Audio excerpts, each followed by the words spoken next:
Masya Allah, inilah istri Nabi Lut alaihi salam yang dikutuk Allah menjadi patung tiang garam. Inilah patung wanita yang telah mendurhakai Allah dan Rasulnya, serta menjadi bukti akan kuasa Allah subhanahu wa ta'ala. Lokasi patung tiang garam ini berada di sekitar Laut Mati, tepatnya di wilayah Yordania dan Palestina.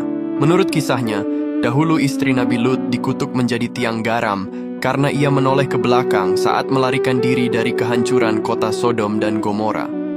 Hukuman ini diberikan sebagai konsekuensi atas ketidaktaatannya terhadap perintah Allah subhanahu wa ta'ala. Hal ini juga menjadi bukti bahwa tidak ada privilege bagi keluarga seorang nabi pun. Apabila di antara mereka ada yang ingkar dan durhaka kepada Allah dan Rasulnya, maka ia akan mendapatkan balasan atas kedurhakaan itu. Dikisahkan dahulu di sebuah negeri yang dipenuhi kehijauan dan air, berdirilah kota-kota yang makmur bernama Sodom dan Gomora. Namun kemakmuran itu tidak diiringi dengan ketaatan. Penduduknya terbuai dalam dosa dan maksiat, tak mengenal batas dan melupakan Tuhannya. Di antara mereka hiduplah seorang nabi yang saleh, yaitu Nabi Lut alaihi salam. Dengan sabar, beliau senantiasa menyeru kaumnya untuk kembali ke jalan yang lurus, tetapi hanya sedikit orang yang mendengarkannya.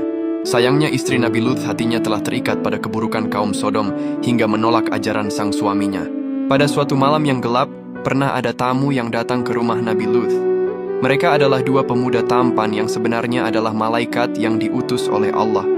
Istri Nabi Lut yang hatinya sudah gelap, secara diam-diam memberitahu kaumnya tentang kedatangan tamu-tamu tersebut.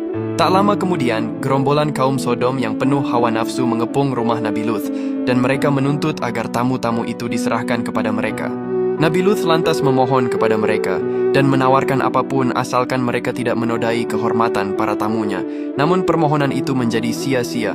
Melihat kekejian kaum yang suka terong sama terong, para malaikat lantas menampakkan wujud asli mereka. Dengan satu gerakan, mereka membutakan mata gerombolan kaum Nabi Lut yang marah. Lalu mereka memberitahu Nabi Lut, "Pergilah dari kota ini bersama keluargamu sebelum fajar. Azab akan turun menimpa kaum yang durhaka ini." Malaikat itu juga memberi satu syarat mutlak, yaitu jangan sekali-kali menoleh ke belakang saat melarikan diri. Maka di tengah malam yang sunyi, Nabi Lut bersama putri-putrinya melangkah pergi dari kota Sodom. Namun, istri Nabi Lut masih ragu. Hatinya terbagi antara kesetiaan kepada suaminya dan kecintaannya pada kehidupan lama yang penuh dosa di kota yang akan hancur. Ia berjalan di belakang mereka dengan langkah yang berat, terus berpikir tentang segala yang akan ia tinggalkan. Saat azab turun, langit menjadi pecah. Hujan batu belerang dan api membinasakan seluruh kota Sodom. Tiba-tiba, suara kehancuran yang dahsyat